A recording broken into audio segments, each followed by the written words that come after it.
Hello and welcome, Jamie Dalgutty.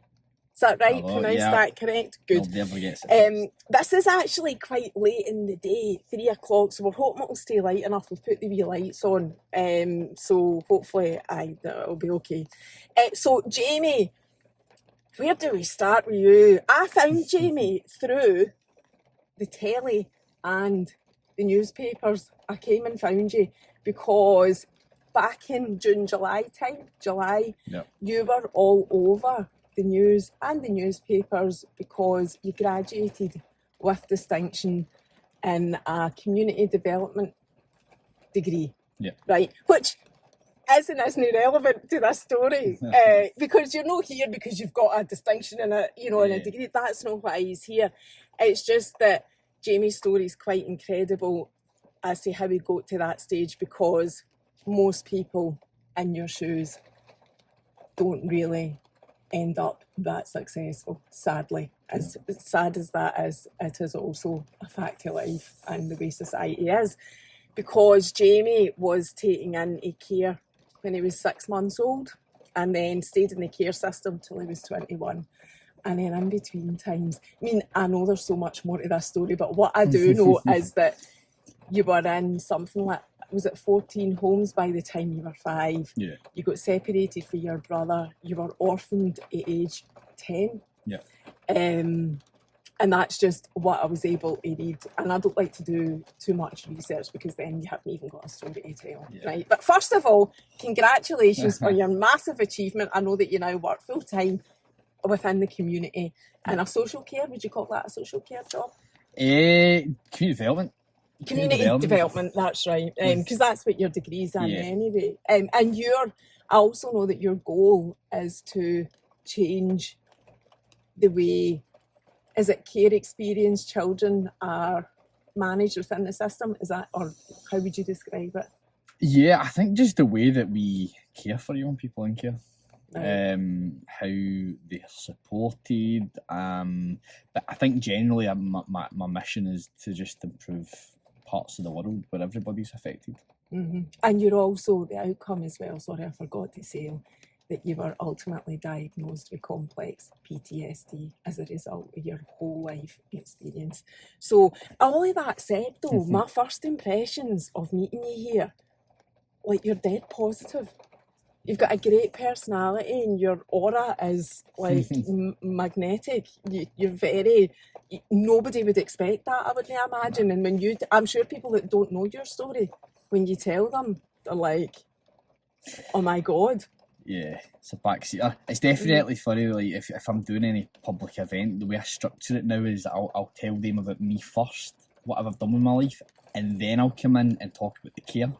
And it's like a shock and awe because they hear out everything I've done in my life and they do not expect that I've grown up in care to such a hard degree. So Right, going back to the beginning, I've said already to Jamie, if I ask him anything he doesn't want to talk about, just to say that applies to everybody on every podcast. I do it anyway, but I do want to ask you what happened right at the start. Do you know who your mum and dad are? Do you know anything about them? Aye, so I know my mum. My mum was 6 foot tall, called Carol. She's a beautiful woman. And yeah, so my mum died when I was 10. And I kind of got to know her. She used to care for me. I used to go back and forth to her house as like often happens. Live with her for short periods of time and then go back into care. So yeah, I knew of her, but I didn't know who my mum was, really, ultimately. What was wrong? So there was addiction. My mum suffered with bipolar disorder. She had a mental age of somebody much younger than like her body presents. And I think had her own difficult upbringing, being in care as well, and she just didn't have the capacity to parent. She had the love to parent, but she didn't have the skills, didn't have the patience, and I remember the first night that I went I was taken into care, or the first memory at least, probably, because I had been into care from like 6 months old. So the first really traumatic event I remember was the police. I went to my neighbours because my mum was unconscious. Why, I don't know. Why, I don't remember. I could guess, but I went to my neighbour and they phoned the police and the ambulance. And I remember just the street being a light of blue, and the paramedics came and had asked if I wanted to stay with my mum, which I said yeah, obviously, as you do, as a wee boy. And then social workers came over and grabbed me and told the paramedics that I was going into care and I wouldn't be coming back. And I think that's like from there on, I just remember being in and out of care, in and out of residential care homes, which, you know, the one that I stayed in had like 14 children, ages of like 16 to, I was the much youngest. Yeah, it just couldn't parent. There was a whole load of things as well, you know, like different men in the house, strange boyfriends, just a really negative, damaging environment. Was there a dad there at any point? Like your dad, sorry, I mean. Sorry, it was probably I like, mean. yeah, it's probably like 5 or 6, you know, like different guys, like I don't know how many, but people that just presented as a figure. But there was never a dad. Still don't. I still have never met him to this day. So the guy that is thought to be dad denied paternity when I was like 4 or something. So yeah, it's just me. So you've never known who he is anyway then, No. for that reason? Yeah. Right, okay. Yeah. Your brother, what age is your brother? Aaron is 31. And you're 29, so he's older than you. So was he there the whole time as well? And No, we get separated when I was like a newborn. So he went away with his dad and I went away with my mum. And I remember the first time I just knew I had a brother. I think like twins, you know, you hear stories of twins saying they always knew that they had a connection, a sibling. And I always knew I had a brother, despite never meeting him. And when I was 16, he turned up at the school, bottle of Buckfast in hand, no t-shirt on, middle of summer. my God. And he's like, "Where's Jamie Dalgoody? Where's my wee brother?"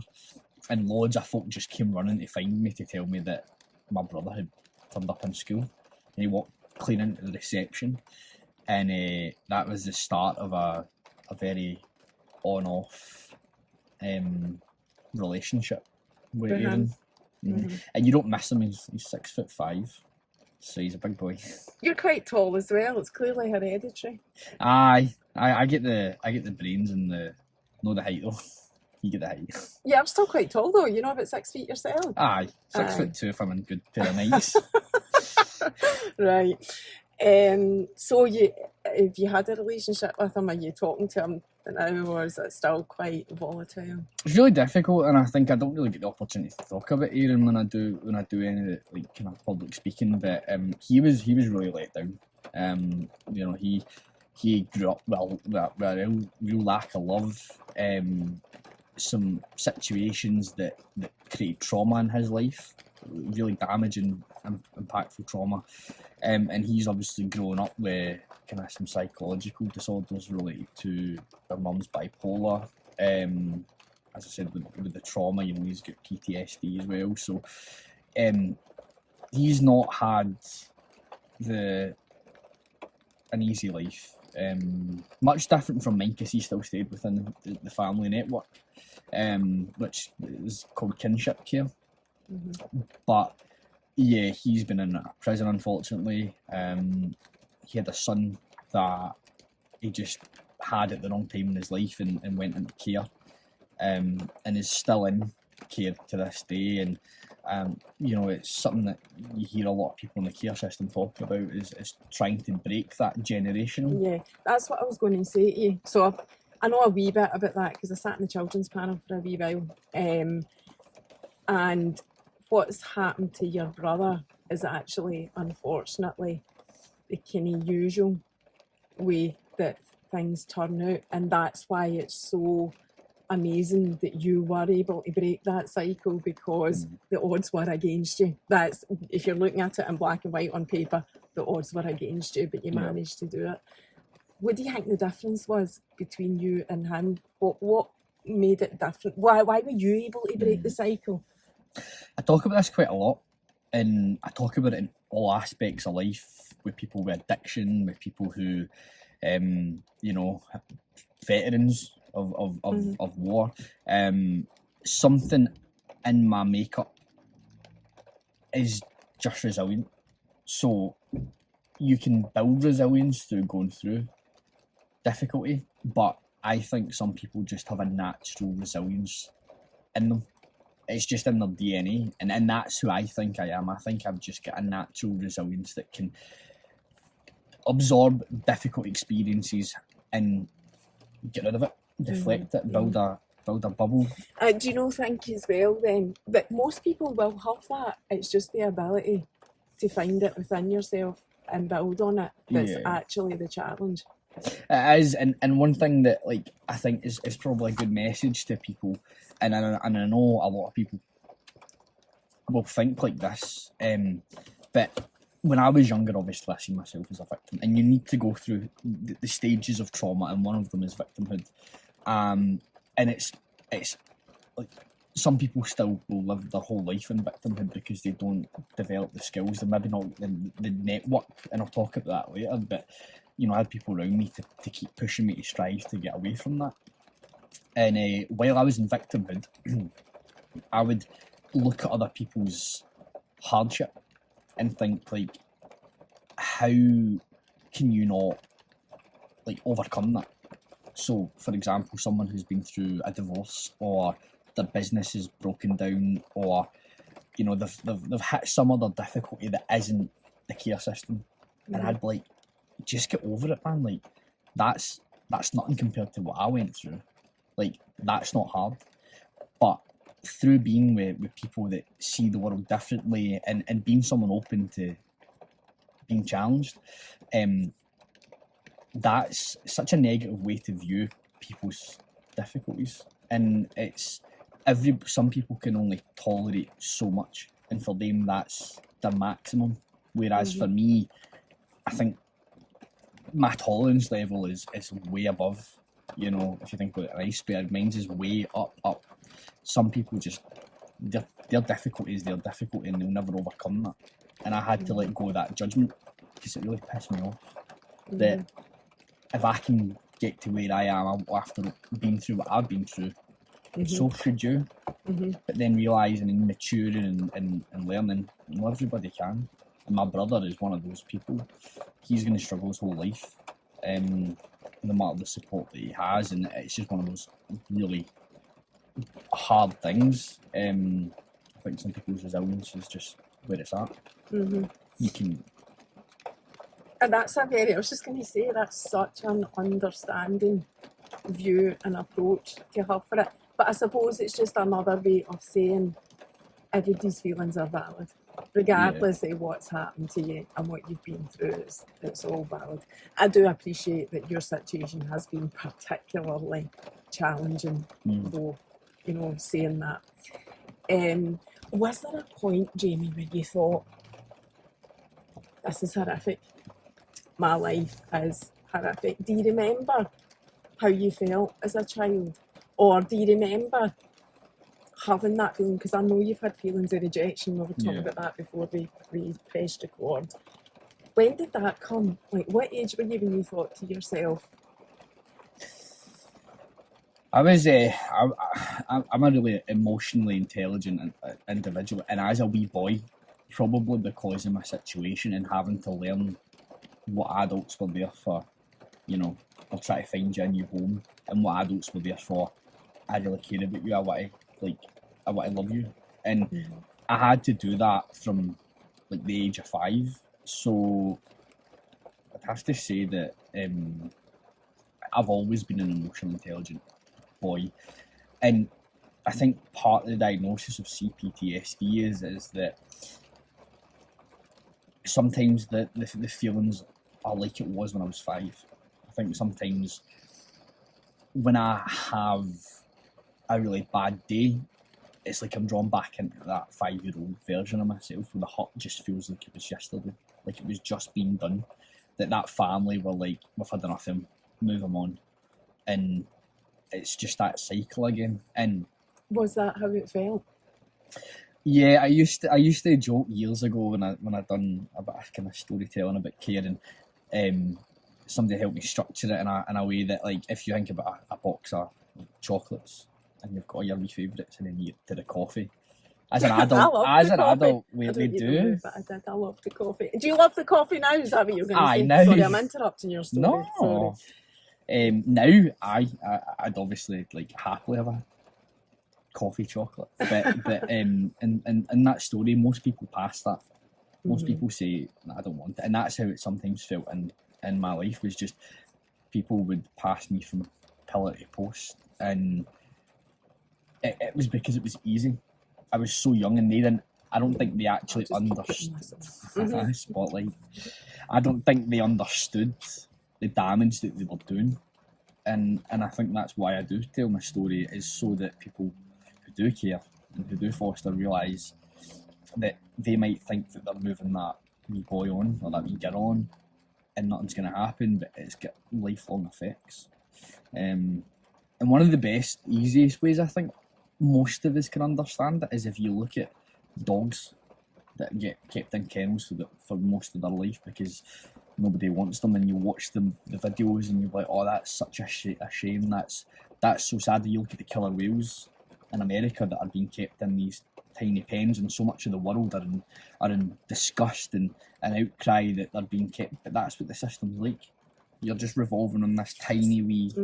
Sometimes, do you know, you've made that reference to animals there. Sometimes I think as a human race, we give more respect and consideration to animals. I know some people don't, right, but generally speaking, than we do to actually humans. Like, I have thought that to myself, and I'm an animal lover, but I have thought, we need to remember that the humans come first. Yeah. You know, I think sometimes people forget that, and I know people say things like, oh, but I'd rather be with a dog than a human because some people are just horrible, but you're talking about kids and, you know, like you're saying, being passed from pillar to post. It's, you know, you wouldn't treat a dog in most cases as bad as that. You know? you wouldn't. Nah, you absolutely wouldn't. And I think that helps people kind of understand the kids that go through it better. But like, some dogs never recover from their trauma. You know, they're nervous their whole lives. Yeah, they'll never adjust to like a male in the household if it's been a male that's been abusive. Like, if we can accept that animals have these lifelong responses to trauma, then we need to accept the adults as well. You know, and I think that's what's difficult with the care system is support's cut off at 26. You know, and the government has been great. They've advanced the ages as I've grown up. So when I was 20, it was 21 that your support stopped. When I was 24, it was 26 that the support stopped. I was way out the system by those changes, but you know, these effects are going to stay with me until I go into the ground, and the support stops when you're 26, and it's not good. It's not good. But that's now your job as somebody with lived experience. That is now your job to try and improve that, or to work on improving it, which is amazing. It's amazing that you've turned it into that. So, seeing back to your story, was there anybody throughout that whole time? Now, what I read and what we've said here is up to the age of 5, you had 14 different care homes. What happened after 5? Was there any period of consistency until you reached 21 when you came out of the system? Was there somebody that took you under their wing? I mean, I know you've got a teacher that did, but apart from that, was there somebody that was looking after you? Yeah. Don't give me the chance to talk about Billy, because I'll be here all day. Oh no, you need to tell us about Billy. We need to hear some good stuff as well, Jamie. We do. Yeah, I will keep it light. No, I was with a family for 17 years, so from the age of 5 to 21, I was with a family in Irvine, in Guddlecole, and it was just like how you'd expect a family to be. You know, there was cousins, there was aunts, there was holidays, there was Christmases. It was a proper family. A functioning family, and I did feel cared for, and I did feel loved, but because of the damage that had been done to me as a little boy, and what used to happen, and it used to break my foster dad's heart, but Is that Billy? Is Billy your foster dad? no, No. So, All right. it Okay. was Stevie Right. and Sandra. Billy was the head teacher. Oh, right. Aye. Billy B. Aye. Billy's the one that took you under his wing at school, At school. and then your foster parents are Stevie and Sandra, right? Yep. Are you still in touch with them? No, and when I say no, it's for people in care. It's not an uncommon thing to hear because placements break down all the time. And it's, you know, I was with him for 17 years and the placement still broke down. Wow. It's like you hear of failed adoptions, foster placements break down much more often. And as much as I felt like I was part of their family and it was my forever family, it wasn't, because growing up I really struggled to bond. I did bond, but I really struggled with it because social workers were always telling me for 8 years of my life when I was with them that they were trying to find me a new mum and dad. For 8 years that I was like, you were up for hanging off. adoption for that time? Yeah, up for a new home. All right, okay. Up for a new home. Why? Just because it's the way sometimes the system works. They struggle to get carers. They struggle for foster placements because 14 people had rejected me. They were running out of people to try and get me to live with. And then I needed permanency, you know, and I think that's the important word, is I needed something permanent, and eventually social work said that I could stay with Sandra and Stevie until the time that I no longer am aged to be in the system. But unfortunately the placement broke down. Is there a reason it broke down? Well, yeah, in one part, just that real the difficulty of me growing up and never really feeling fully part of the family, like because I'm thinking, you know, how many families have I been with? You'll just drop me at one point after my mum died. The relationship between me and my carers got much worse, and I think I'll talk about that later. But no, I basically went to university when I was 20, and same degree, same university, and I got to the very end and I'll never forget, I had 600 words of my last essay to submit, and I just said, I'm chucking this. Because, and it's good and it's bad, but when I went to uni, social work were riding on me getting my degree because I was another statistics. I was another positive, great outcome that their service could hail. Boast about. Aye. And my carers as well, my carers could say, we did that, we got him there. Which is true, but it was on everybody else's merit that I was going to uni, and it wasn't for my own. And when I realised that and I said, I've had enough, social work said, right, well, you're not continuing with your course, so you need to leave and you need to go into your own accommodation. Which meant a natural end to the relationship, and we had to work towards that. But I really disappointed my carers, I think, because they wanted me to become a community worker, go and work with young people, make a difference in the world. But I just wasn't ready. And I think, not even just being in care, but I think some families, their parents do get disappointed because their kids don't do what their parents wish them to do. And that's a lesson for everybody in the world. It's not just anybody that's been in care, but yeah, and it just gradually broke down after that. I chose a relationship they didn't approve of. I started making my own decisions because I was like 20, and it just came to a kind of end. But the end conversation really looked at, you were a job, you know. They seen 17 years of my life as their work, as their job, which as a parent that is, but they were foster carers, so they actually do have a job, they get paid for it. No, I know. It's quite a conflict of, what is the right word? That I know they need paid, I get that, but it is quite a conflict of morale or something. Yeah. I don't know, it's hard to really understand it, but it is just the way that it is, sadly. What did you do at age 20 then? What were you doing before you actually got... So you left that degree. So you've done the same 4 years twice, but got one degree at it? Yeah. Well, no, I done 1 year of the first year. All right. So I've done 4 or 5 years technically. Okay.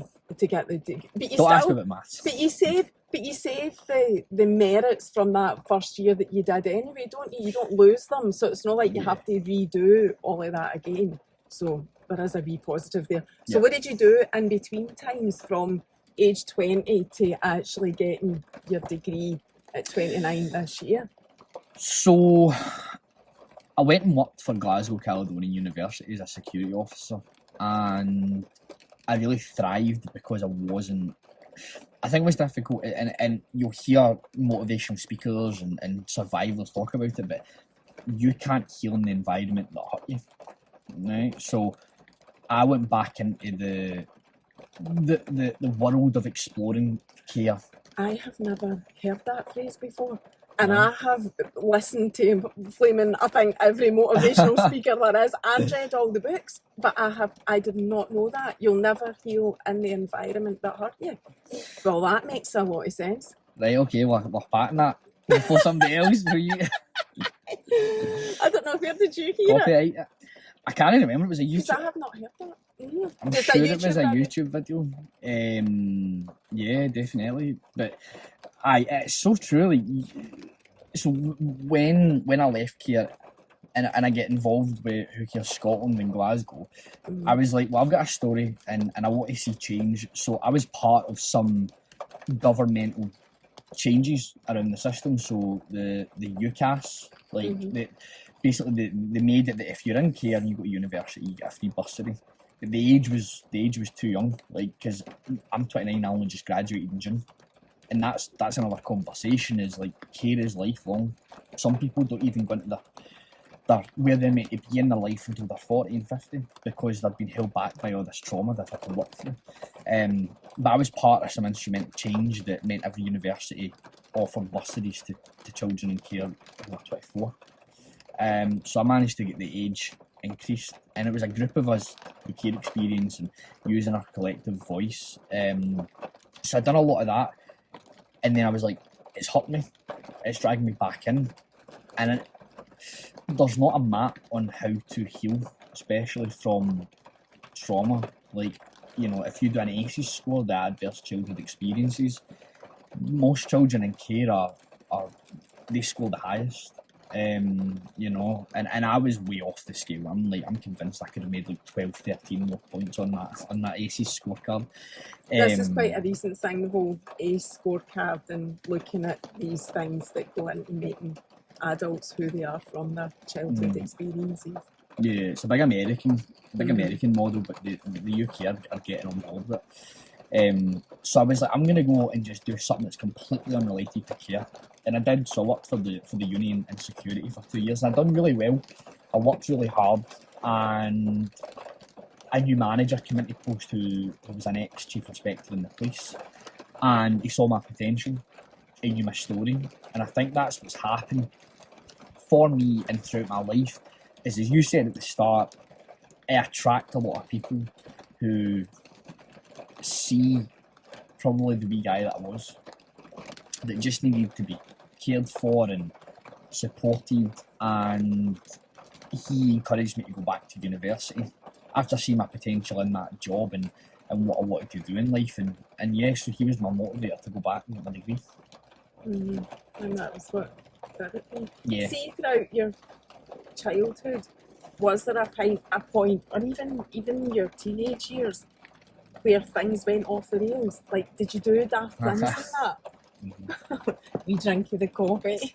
I like that answer. Give me some time to tick over. No, I like this question. This is a good question.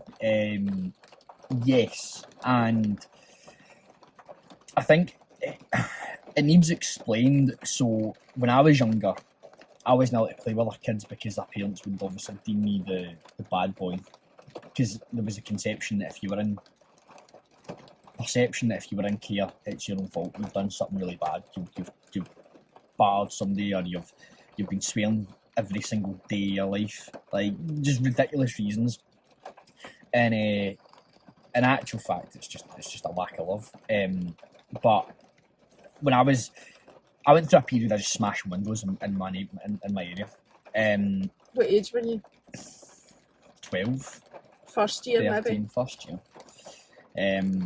I went through a period of just smashing folks' windows, and obviously I hold so much regret over that now, knowing how much windows probably cost to repair. But also for the fact that it's people's homes, and I think I came from a broken, dysfunctional home, so I didn't have appreciation or respect for what a normal, like, loving home environment is, and there was a release, and I think this is why you get these smash rooms now all over the country that you can go with your pals and smash things up. It was a release. There was like that hurts. I've had a hard day. Get that out of my system. I used to fight a lot. You know, I used to have physical fights with people in my street in school, and that's funny. Like the day one getting off the school bus, I was fighting and rolling about with somebody, and I was outside Mr. Brotherson's office, and that's what brought me to his attention straight off the bat. And that was my whole life from 12, primary 7, right up to 5th year in school. It was fighting, it was running away, making really. The one thing I never ever did do was touch drugs, but and join gangs. But you know, I was always fighting and just really bad behaviour. And did you actually leave school with any qualifications as a result of that? Did you still get your... Yeah, so what happened, I got diagnosed with ADHD at the age of 14, and they started me on medications, and truthfully, I sat my 4th year prelim exams, and everything was a fail. And I started my medical treatment, which I think it was like Concerta or something I was on, and I passed with 3s and 4s for standard grade. I then went on, and this is what's really nurturing about Billy, is he realised that I was brilliant at art. So he was like, I'm going to get this boy more time in his art class to focus on his portfolio, to focus on trying to get better grades. So I left school, went into B, which obviously I would have went higher if I'd stayed on 6th year. So yeah, I left school with decent grades that have allowed me to, you know... Which is a miracle as well, considering the type of boy you were as a result of your experience. Yeah. It's funny, I always say, like, I never got a single school trip. I got one in primary 7 because it was mandatory for all the pupils, but I never made a single school trip because of my behaviour. I never got a single merit card. I was on a behaviour timetable till I was at the end of 4th year. So it's a miracle, as you say, that I made it through school. And a really funny story for people that are listening that are maybe from like North Ayrshire, but there's a residential school called Seafield, sits right on a Drossing, looks right on at the beach, and the boys just, you never get away with it in this day and age, but the pupils, the boys used to get picked up in a pink minibus, and it was designed that way because it put people off going. It made a reputation for itself, and I was always threatened by the other teachers that I'd go to the bad boy school and I'd get put on that pink minibus. I'm laughing, but yeah. I can see why that would work. Yeah, deterrent, and but I was going that way. I was suspended from school most weeks of my education. There wasn't a month in that school that I didn't get a suspension, and it was only through Billy being in the position it was in, having the trust of other teachers, that really fought for me to stay in school, fought for me to stay in mainstream education, because he knew, like other folk knew, I had potential, I had the ability to live a good life. I just didn't have the support behind me. Do you still have a relationship with him? I saw him getting interviewed on the telly and on the paper. I think he was in the papers as well. Do you still keep in touch with him? Yeah, he's saved on my my phone as childhood hero, Billy. Oh, don't, man. Don't. Oh, Billy. He's if I cry, it's usually when I talk about Billy. Oh, really? So he has lights on going on now. That's them. They're like, no, your battery's going to go flat. So we just need to, it's actually got a wee bit brighter anyway. Yeah, we're doing So was there a point where you looked up to Billy, where tables turned a wee bit for you? Was there a moment that you think if it wasn't for him, I really wouldn't have turned out the way that I did? Probably fifth year. Yeah, because again, you're going through school, you're being dragged out of school to go to like these children hearing panels. Your life is so disrupted, and you're trying to grow as well. You know, you've got hormones. You're trying to grow, and eventually, when I was in fifth year, and things kind of started to balance out a wee bit, and I was on my medication. I started to build a more positive relationship. Came off on behaviour timetables, and I think I still live my life like this now. And obviously, if you look at psychology, there's certain periods of life where your brain grows, and I think for a woman it's much later, but for a guy the brain development stops in the early 20s. I thought it was 25 for Is both, but I don't know. You'll know more about it than I me. don't. But the brain isn't fully developed before the age of 25. I know that much. I don't know what the difference is between men and women, but a lot of people don't know that either. And there was I don't know if it's Dr. Gabor Mate, but there's one of the like worldwide known psychologists that talks about there's only a couple of opportunities in a child's life into adulthood to change what has been done, because it's all about the wiring and the chemistry of your neurotransmitters and stuff. And they say that there's just some very small opportunities where you can change the way that your brain operates. But my life had trauma from beginning to now, so my brain has just been caught up in all of that. And I get my care files. I never really got onto the point of it, but you had mentioned, you know, what did I do in my life when I was like away from uni? So I got my care files back when I was 24. Was that part of your healing process to get them? Or did you just get them automatically anyway? Oh, I'm a nosy bugger by incline, so. All right. Okay. I just You just wanted to see them to see if there was anything that you'd forgotten. Yeah, and I really wish that I hadn't, in part because it's that, you know, metaphor, but it's like Pandora's box. Was it? Yeah, you're opening up a lot of stuff that you have put away, you know, because it's been either too difficult, or, you know, I had to come to realise that there was the potential that I'd been sexually abused as a wee boy. From the files? You did not know that? Didn't know it. What age were you? I was still with my mum before she handed like the rights to the government, so maybe 4. Jesus. And again, that comes down to those, you know, different men in it, the environment and stuff. But I didn't know that until I read it, and you know, there's conversations between me and my mum's sisters about it, and I've had to approach them because you're then left with so many unknowns and answers that you never know, especially because my mum's dead. There's things that I will never know, and I will never get the answer to, which is really hard.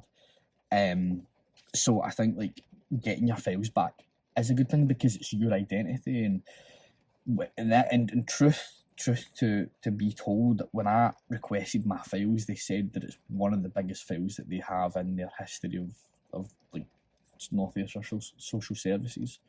So it took me months to get them back, and it took me like years to come to terms with. Have you still got them? Yeah. Do you ever look back? It would have been good to actually bring one and. I know you should have, because I know what that file looks like, having been in the children's panel, and sometimes you would get a file through like that. Yeah. Very, very occasionally. No, it wasn't a regular thing, I must say. Yeah. But I know exactly what it looks like. I can see it.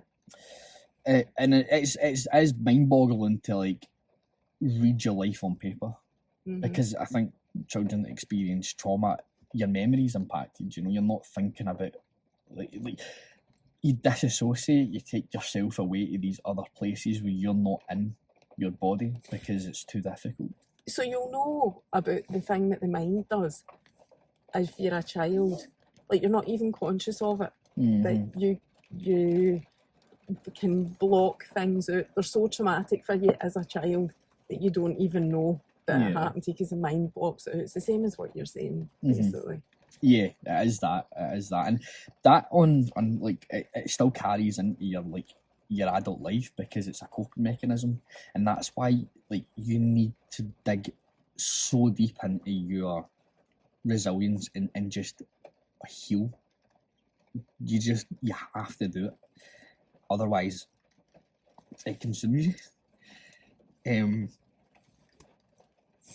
And you have been consumed by it at times, and it's upsetting you now. I'm going to start greeting as well. We can't sit here and greet, Jamie. That's maybe use. Healing then. Let's talk about the healing. Yeah. Let's talk about, because I know there's stuff that we've touched on there that you can't, for legal reasons, talk about, and that's totally fine.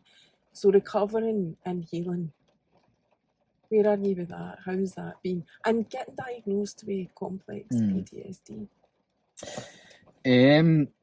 I think all of those things are helpful. Diagnosis, like if you live with something and you research it and you're on groups and you think the diagnosis is like a brilliant. Thank you. The diagnosis was helpful. Yeah, because it means that you can use that going forward to approach different services and get treated. Whereas without it, you're kind of, as you know, with ADHD, you're untreated, you're unmedicated, you're on everything. But I think with complex trauma, it isn't a medical, solution. It's medicine. It's your psychotherapies like CBT and cognitive, neuro-linguistic programming. There's so many things, but because trauma affects everybody's brains differently, I couldn't tell someone, go do this and that's going to work for you. It's unique to everybody because it also comes out in your body, and it's just tuning into that. It's journaling, it's writing it down. So when you do meet a professional, you can say, well, this is the way that I am day to day. So what you're saying is, and I do say this as well, everybody needs to find their thing. Mm-hmm. You can't tell people who are needing healing what the right thing is to do, because they need to find it. It's so important to look within to find it. I totally get that. When did you realise what your thing was? I'm still to heal. You're still on that journey. Still on that journey. Like this is going to sound really, really bizarre, but obviously with Halloween, there's pumpkins everywhere. And a few weeks ago, my partner made roasted pumpkins, and started eating them. And then by a week, I genuinely started to feel, because what happens with the way that I am, my mood fluctuates a lot. So I'll go from being really loving, being really full of energy, and then at points I thought it was borderline personality disorder, because given the life that I've had, my mum with bipolar, it kind of made sense. But I think what I'm genuinely, and TikTok's full of these conversations just now, but the gut and what you're putting in your gut is what ultimately can affect your mental health. And obviously, I've done a lot of healing. I've done years of counselling. I've done mindfulness practice for years with coaches. But genuinely, eating pumpkin seeds has helped improve my mood, because it's full of magnesium, it's full of zinc, it's full of copper. Things that will help your mind. Mm-hmm. And I can't remember the guy's name. It's not. I don't know if that's what you're saying. Sounds bizarre. There is brain food. Like, that is a known thing. You can eat certain foods that are good for your brain. Avocado's one. There's stuff that cod liver oil. People take it for joints, but it's really good for your brain. I take it for, because, being the age that I am, Jamie, I need to look at things like that, because my brain is trying to leave my body. So I try to have things that are brain food. So that's not madness. That's a known thing as well. So what were you going to say though? Like, you were having the roast pumpkins, and did it trigger something, or no? What was the point? I don't know. I know it's a wee bit random, isn't it? No, but I thought you were going to connect it to your mood or something like that. It's helped me. It's given me much more energy, and I think with ADHD, that's the biggest difficulty, and it's linked to depression. Is you have days where you've got no focus, no energy, and all of a sudden you get hyper focused, and you're I'm doing everything in the world. But eating the pumpkin seeds as I said, because they're full of magnesium, they're full of these other good nutrients, I've had a lot more energy, a lot more focus. My mood has been a lot more stable, and I felt much more motivated to do things. So I think that's part of healing, is your diet. Because if you're just in comfort, I mean, I went through periods of just buying out takeaways because I felt too sad and sorry for myself to cook. And that's about love. That's about self-love. That how you take care of yourself. But diet's definitely been helpful for me. I'm also looking in EDMR therapy, which I've not started yet. I'm in the beginnings of it. Which is, there's a breakdown. It's like eye desensitization, movement regulation. Something I'm butchering it, but it was used during World War II to treat prisoners of war and veterans, and it uses the eye to desensitize your body and brain to the trauma it's been through.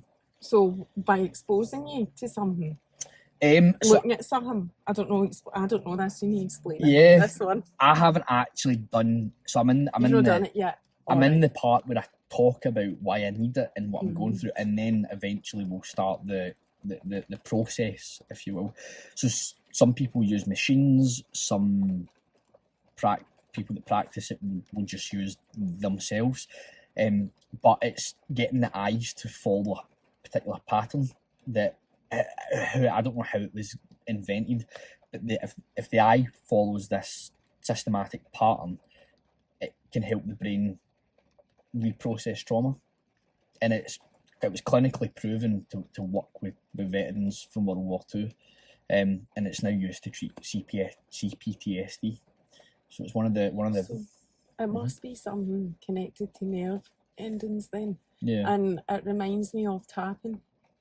Right. A wee bit. So instead of using the points to generate the whatever it is, good vibes, whatever, because I do that as well. It's doing it through your eye movement. It sounds like, to me, it sounds like there's a connection there. Have you ever done tapping, actually? No. You do anything like that? No. How do you know where to look for the therapies that you think are going to help you? Or are you constantly looking for things and reading and whatever? Because that's what's that's what I'm thinking. Yeah, I think like both. I mean, as I said, the brain is so unique. Like, some people are actually brain's non-receptive to treatment. And I thought that, but yeah, I'm just constantly. I'm in groups online on Facebook for people that have got CPTSD, and that was where EDMR was the big winner. It wasn't because I've been on antipsychotic medication, which I would never suggest anybody try and get prescribed on, because it drove me to like be suicidal. Why did they put you on that? What happened to it? Just because it does work for some people, but not for the majority. I mean, it's what's used to treat schizophrenia and like bipolar disorder. But why was it? What did something happen that made them think that that's what you needed? Was there something in particular? I just had a massive crisis. I was 3 months off work, and I just was throwing everything in the pan. It was just like a real, I'm done. I'm just going to be another statistic. I don't want to live my life. I'm just going to go and, give up everything. And this was like, well, he needs something, because I suppose with psychiatrists as well, they could see, like others, that I was trying to do well in my life. It was just these circumstances that were at my control. So they started administering the antipsychotics, but it made me worse. And I think that's something that, I don't know if you'd seen my Instagram post a few weeks ago, but the whole like suicidal ideation. I did see it.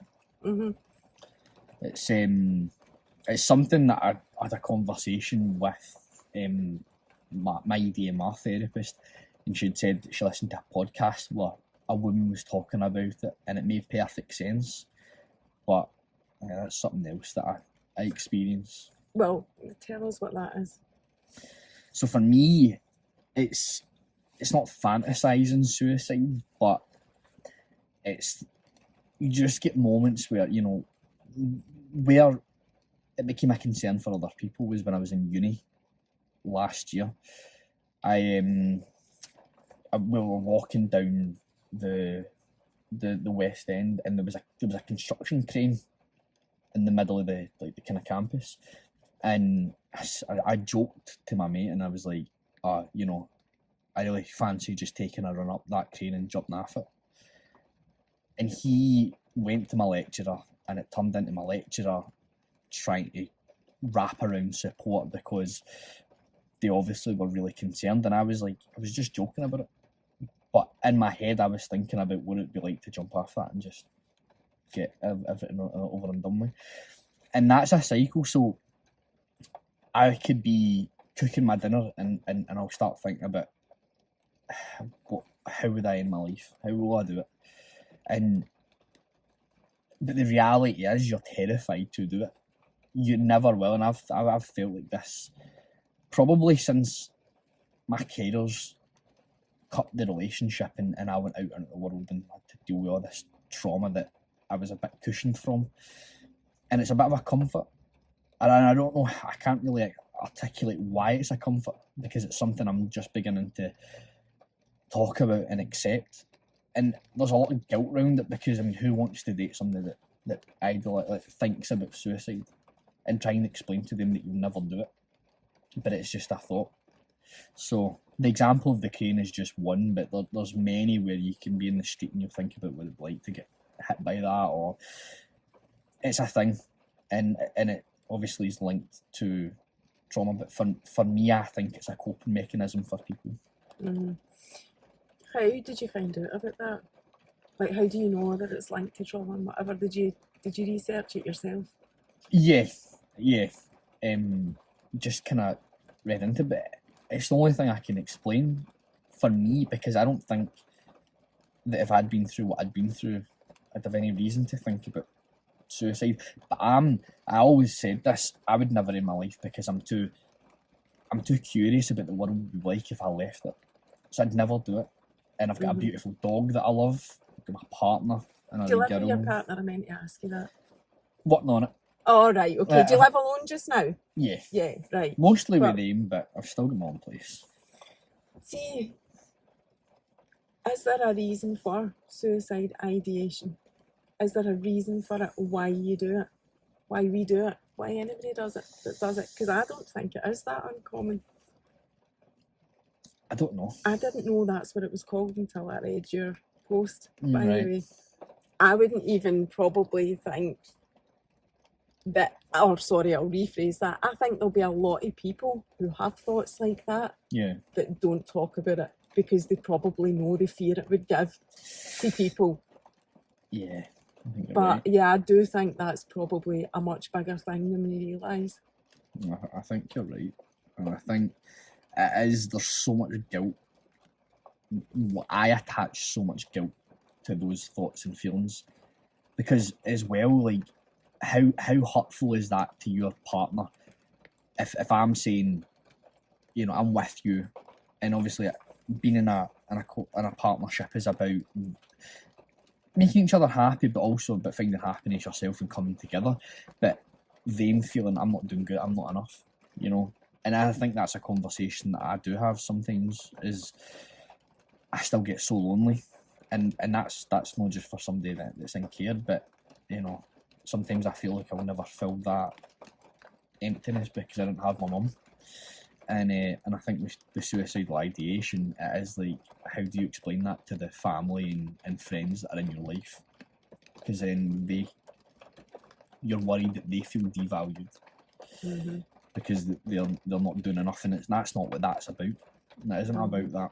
And I was really anxious to post that, and I think there was a few people that were like, concerned, and it's, don't try me.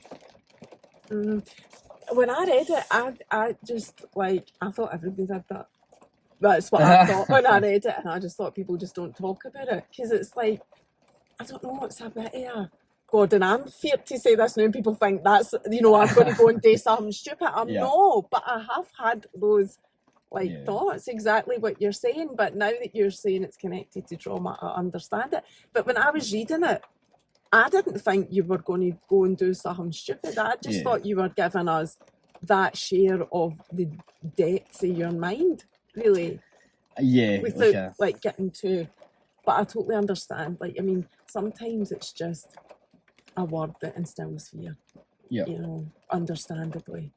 In this day and age as well, I think it's happening more often. I lost like a community worker that I suppose tutored me and taught me how to be a community worker.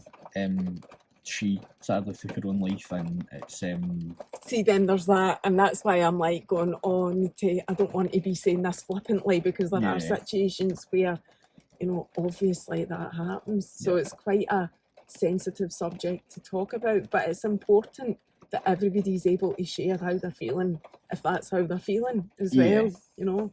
Yeah, absolutely. So look at the time. I know. It's absolutely flown by. See now then, you've got your job in community development, and what's the goal now out of having, you're still on your journey. I feel like we've had a brilliant insight into how your mind is and your ongoing journey to healing, and I think the massive thing that I'm getting out of it is never give up on yourself, never stop looking for what's going to work for you, because as you've already said, life's too, like, there's so much to learn, and it's interesting, and you wouldn't know what was happening if you weren't here, obviously. But what are you doing now? So what's the future? Well, I think just to say, like, you never write yourself off. I think that's the way that I structure that, is just don't write yourself off. So many people were riding on me being written off when I was younger, and look at where I am now. But I don't know, you know, Matthew McConaughey's speech about he was always chasing that 10 years ahead of him, you know, always try to chase the next version of himself. I don't know. I think I'm just in a bit of a flow.